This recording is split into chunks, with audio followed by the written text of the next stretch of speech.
Congressman Scott Perry. He was actually there at the hearing. Congressman Perry, how are you today, pal?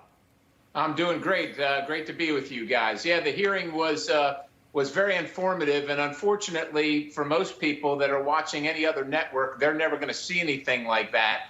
But it was an opportunity for us as Americans, certainly as people living in the Commonwealth of Pennsylvania, to see exactly what's going on inside Pennsylvania in this election. And what we heard, quite honestly, was staggering. And of course, we're waiting for all these facts to come out. We're waiting for all these things to be confirmed. And one of the problems here is that if these are criminal charges, in one instance, one of the witnesses there claimed that thumb drives associated with the counting and election in the southeast of Pennsylvania were literally stolen.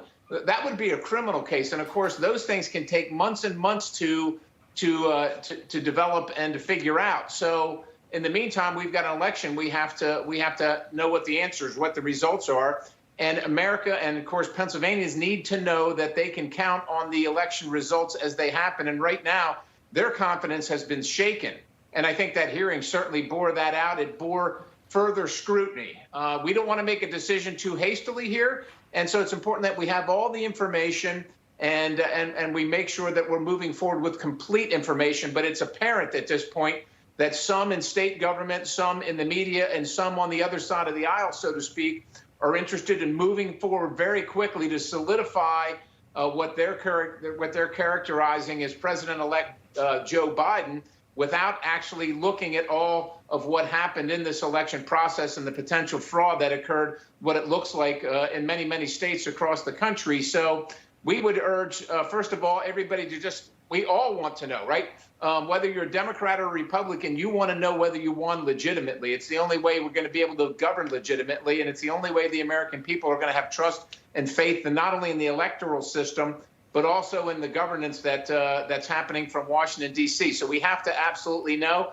And I think what you might see is state legislatures across the country, including Pennsylvania, kind of looking at the administration, where the administration wants to hurry up and certify the results, and where legislatures habitually and traditionally have done that. I think you might see legislators and legislatures claw back that power and say, hold on, not so fast. We want to take a look at this. We'll determine if electors are going to be seated and confirmed.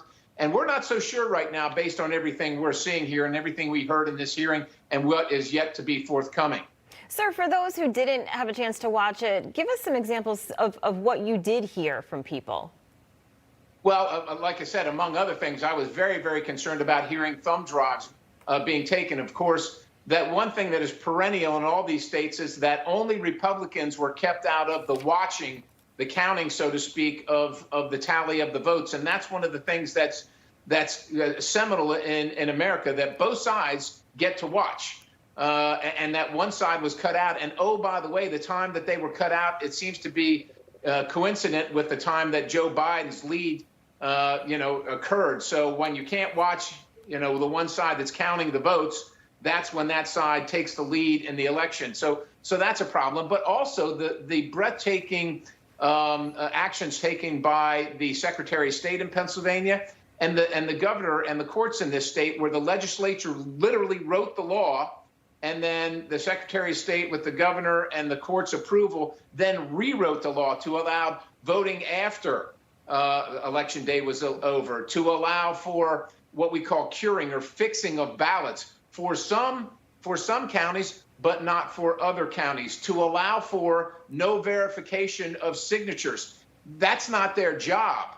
That's the job of the legislature, which it says in the Constitution, to determine the time, place, and manner of elections. And so they just disregarded the will of the legislature, duly elected by the people who made the law. They just disregarded it and said, we're going to come up with our own set of rules. Well, that's not how this works. And so the question is should any ballots that are counted based on this alternate set of rules be allowed to stand? And that's one of the things that the court's going to decide. But also, I would tell you one thing that's very concerning is finding out, and I was made aware of this earlier this year and brought it to some folks' attention, that our ballots in Pennsylvania and across the country might literally be counted overseas. Our election results might be stored overseas, That's very concerning to me. It's very concerning to all Americans. And from a national security standpoint, that other countries might have access to these election systems, whether that's malign actors outside the government and outside our country, or whether that's malign actors right in the United States of America. We need to know our election system is secure. And right now, I don't think I have that confidence, certainly based on what I heard before and then backed up at the hearing this week in Gettysburg. Yeah, that's the million-dollar question, right? How do you make sure that it is secure? Congressman Scott Perry, always great to have you. Thank you so much. Have a great weekend, sir. Thank you, too.